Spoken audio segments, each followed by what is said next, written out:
kabar Bu? Alhamdulillah, berkat rahmat Allah Taala kita hari ini sehat Bu Sari.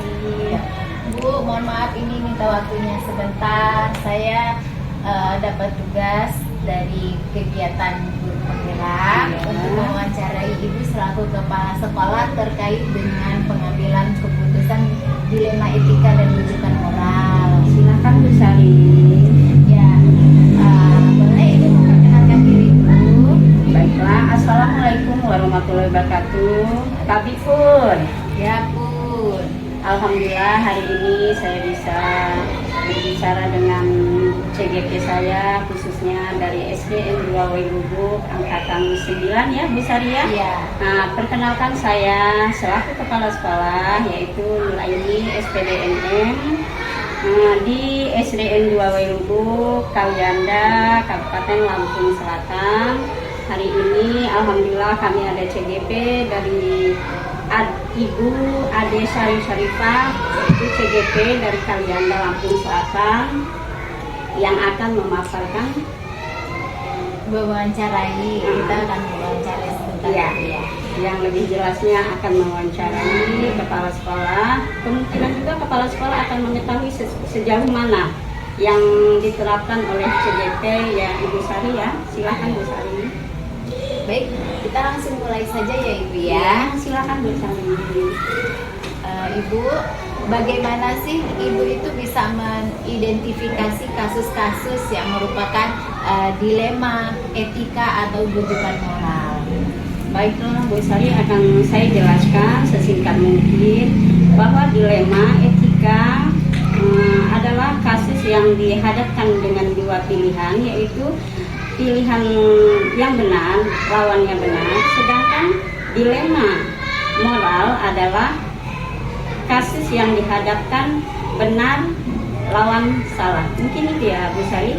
Jadi ada bedanya ya Bu ya. Kalau dilema etika itu biasanya perilaku yang benar lawan benar, sedangkan kalau rujukan moral biasanya perilaku benar lawan salah. Gitu ya, kurang lebih ya gitu ya Bu ya.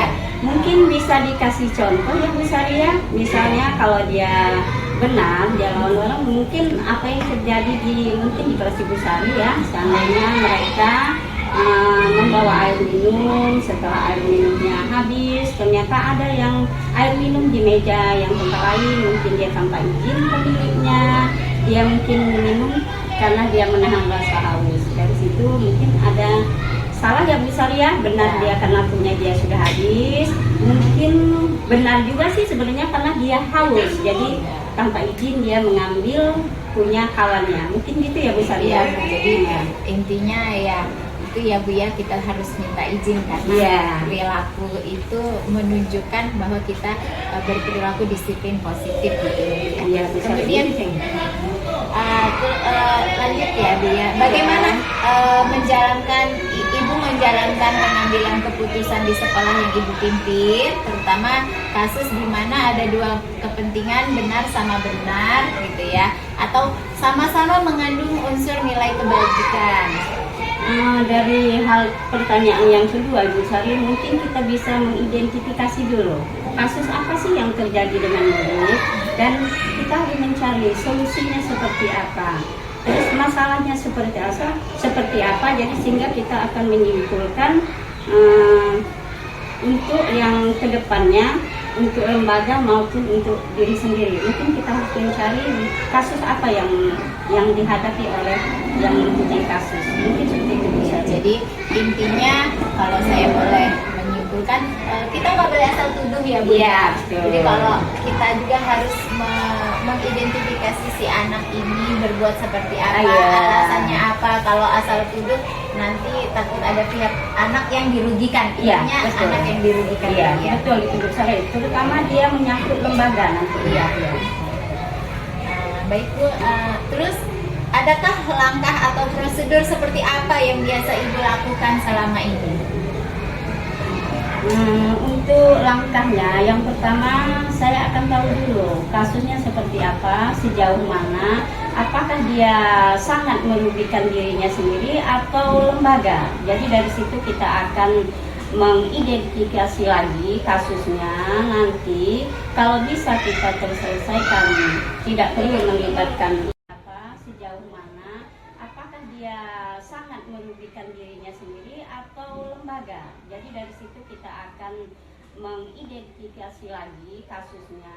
Nanti kalau bisa kita terselesaikan, tidak perlu melibatkan orang tua atau merugikan diri sendiri, kita akan ambil solusi. Mungkin kita akan memusyawarahkan untuk memanggil anak atau dengan dewan guru, sehingga anak yang menerima kasus atau ada kasus dengan lembaga tidak merasa dirugikan. Mungkin begitu ya, bisa ya. Jadi ibu biasanya mempelajari dulu nih faktor apa dari dalam diri anak itu sendiri, atau unsur intrinsik atau dari bawaan ikut-ikutan unsur ekstrinsik. Iya, baik ibu. Kemudian hal apa biasanya yang ibu anggap paling efektif dalam mengambil keputusan pada kasus dilema etika? Untuk mengambil suatu keputusan, bagi kami sudah terbiasa apabila ada kasus dan kami sudah mengidentifikasi kasus tersebut, ringan apa berat, kami selalu ingin bermusyawarah dengan guru-guru. Kalau andai pun memang bisa diselesaikan di sekolah, kami selesaikan secepat mungkin. Tapi apabila kasus ini yang lembaga, kemungkinan kami akan mengambil wali atau dewan guru, bila perlu dengan lingkungan masyarakat yang terdekat. Mungkin begitu. Tolong misalnya ini diperjelas lagi, mungkin ya ada kekurangan mungkin ya, Bu Sari ya. Intinya sekolah pun ingin mencari solusi yang terbaik ya Bu ya. Jadi kita tidak mengambil keputusan sendiri-sendiri, kita pelajari penyebabnya, masalahnya itu apa gitu ya, dan menanyakan alasannya. Baik Ibu. Kemudian hal apa saja yang merupakan tantangan dalam pengambilan keputusan pada kasus dilema etika? Tantangan terberat Ibu? Sebenarnya kalau dipikir-pikir semuanya berat Bu Sari, cuma yang paling memberatkan kami itu kadang-kadang kalau ada kasus di sekolah ya, bukan kadang-kadang sih, pernah terjadi, itu terjadi kita kehilangan sesuatu di sekolah, misalnya alat peraga, ternyata setelah kita selidiki, setelah kita identifikasi, kita cari informasi, ternyata kita menemukan bahwa alumni kita pelakunya Bu Sari. Dari situ kita berpikir, kalau kita tidak selesaikan, intinya mungkin berkepanjangan, akan menular ke yang lain. Nah, untuk yang kasus yang seperti ini, mungkin kalau alumni yang melakukan karena mereka pernah sekolah di sini, mungkin kita akan mencari jalan yang terbaik Bu Sari, dengan kolaborasi dengan yang lain, dengan kerjasama dengan masyarakat mungkin, dengan orang tua mungkin. Yang jelas kita mau mengambil yang terbaik Bu Sari, tidak merugikan alumni kita dan tidak mencorengkan nama baik kita, dan kemudian kita akan terlihat bagus di mata masyarakat lembaga kita sebagai naungan pendidikan bangsa Indonesia mungkin gitu ya Bu Sari. Baik, terima kasih.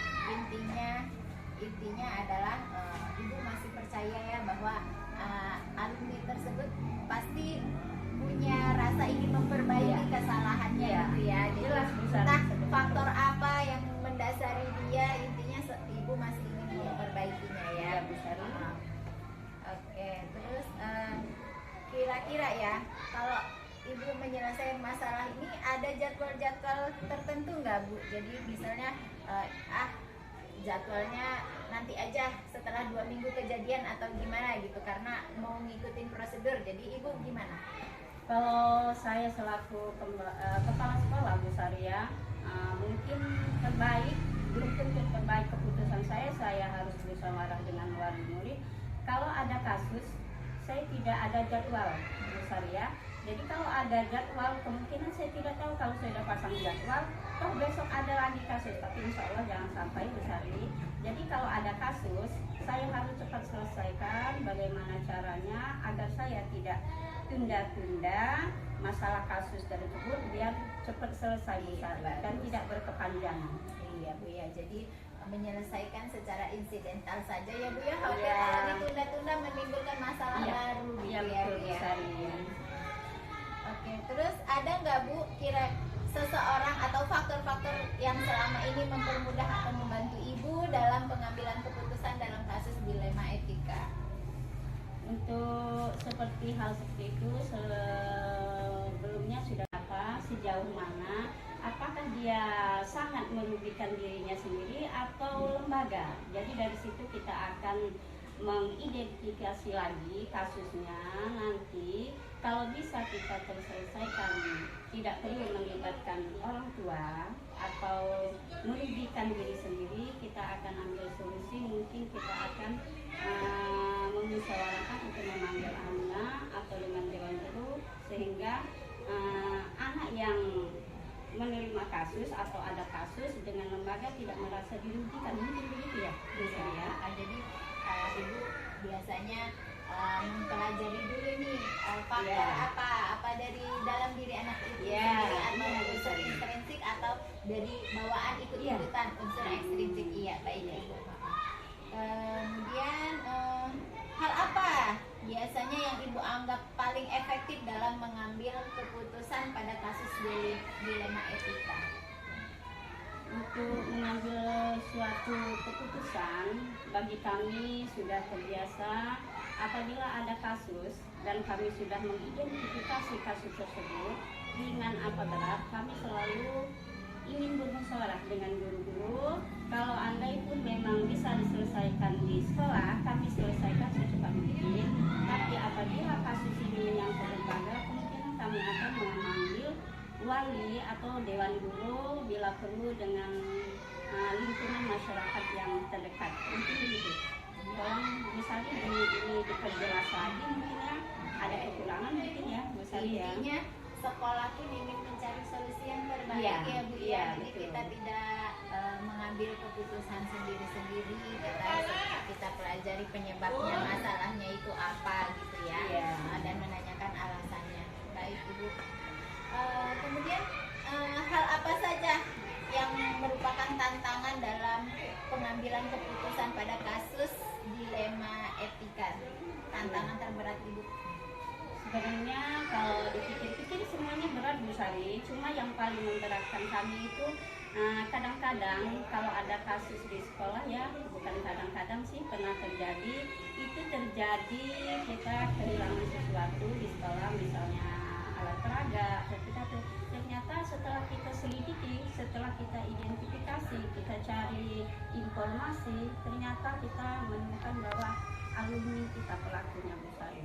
Dari situ kita berpikir kalau kita tidak selesaikan, intinya mungkin berkepanjangan, akan menular ke yang lain. Nah, untuk yang kasus yang seperti ini, mungkin kalau alumni yang melakukan karena mereka pernah sekolah di sini, mungkin kita akan mencari jalan yang terbaik Bu Sari, dengan kolaborasi dengan yang lain, dengan kerjasama dengan masyarakat mungkin, dengan orang tua mungkin. Yang jelas kita mau mengambil yang terbaik Bu Sari, tidak merugikan alumni kita dan tidak mencorengkan nama baik kita, dan kemudian kita akan terlihat bagus di mata masyarakat lembaga kita sebagai naungan pendidikan bangsa Indonesia, mungkin begitu ya Bu Sari. Baik, terima kasih. Intinya adalah Ibu masih percaya ya bahwa alumni tersebut pasti punya rasa ingin memperbaiki kesalahannya gitu ya. Jelas Bu Sari. Entah faktor apa yang mendasari dia, intinya Ibu masih ingin memperbaikinya ya Bu Sari. Oke, terus kira-kira ya, kalau Ibu menyelesaikan masalah ini ada jadwal-jadwal tertentu nggak Bu? Jadi misalnya jadwalnya nanti aja setelah 2 minggu kejadian atau gimana gitu, karena mau ngikutin prosedur. Jadi Ibu gimana? Kalau saya selaku kepala sekolah Bu Sari ya, mungkin terbaik, belum tentu terbaik keputusan saya harus bermusyawarah dengan wali murid. Kalau ada kasus, saya tidak ada jadwal Bu Sari ya. Jadi kalau ada jadwal, kemungkinan saya tidak tahu. Kalau saya sudah pasang jadwal, toh besok ada lagi kasus, tapi insya Allah jangan sampai Bu Sari. Jadi kalau ada kasus, saya harus cepat selesaikan bagaimana caranya agar saya tidak tunda-tunda masalah kasus tersebut, biar cepat selesai Bu Sari dan tidak berkepanjangan. Iya Bu ya, jadi menyelesaikan secara insidental saja ya Bu ya, khawatir Iya. kalau ditunda-tunda menimbulkan masalah Iya. baru gitu Iya, ya betul, Bu Bu ya. Sari. Oke, terus ada nggak Bu kira seseorang atau faktor-faktor yang selama ini mempermudah atau membantu Ibu dalam pengambilan keputusan dalam kasus dilema etika? Untuk seperti hal seperti itu sebelumnya sudah pasti ada cara yang paling baik, yang paling bagus apabila kita bekerja sama dengan guru-guru, dengan wali murid, ataupun masyarakat yang ada untuk menyelesaikan masalah. Apa sih yang nggak harus selesai? Kalau memang bisa kita selesaikan secara kekeluargaan, harus kita selesaikan seperti itu mungkin misalnya. Jadi ada kolaborasi dengan guru Iya, ya Bu ya contohnya, iya. kemudian komite orang tua gitu ya Bu ya. Iya. Bu Sari. Kemudian terakhir nih Bu, dari semua hal yang Ibu sampaikan, pembelajaran apa yang dapat Ibu petik dari pengalaman Ibu mengambil keputusan dilema etika? Ya kalau menurut saya selaku kepala sekolah, kemungkinan juga dengan guru-guru atau masyarakat di sini tidak ada manusia yang tidak ada kesalahan Bu Sari, itu semua sudah dari Allah mungkin ya. Kita tidak ada yang sempurna, hanya Allah yang sempurna mungkin Bu Sari. Saya yakin mereka melakukan seperti itu tidak seterusnya dan seterusnya. Insya Allah mereka dengan hal-hal kejadian kasus seperti ini mereka akan berubah. Kedepannya akan lebih baik. Ayo kita bareng-bareng segala sesuatunya kita harus selesaikan dengan bersama-sama dengan tujuan kita mereka akan lebih baik. Intinya mereka mungkin akan berubah Bu Sari. Seperti itu mungkin Bu Sari. Ya, jadi intinya kadang memang harapan dengan kenyataan itu nggak sesuai ya Bu ya, tapi Iya, intinya betul. orang itu akan selalu berbuat baik gitu ya, Iya. memperbaiki atas kesalahannya. Jadi Iya, iya. Jadi terima kasih ini Ibu atas wawancaranya. Mohon maaf kalau saya mengganggu waktunya.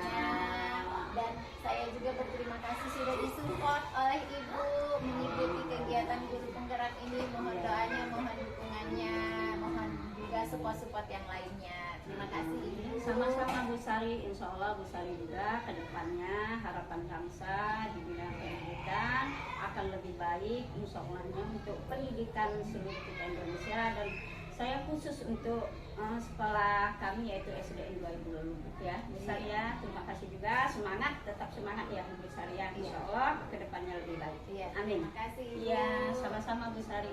Assalamualaikum warahmatullahi wabarakatuh. Waalaikumsalam warahmatullahi wabarakatuh.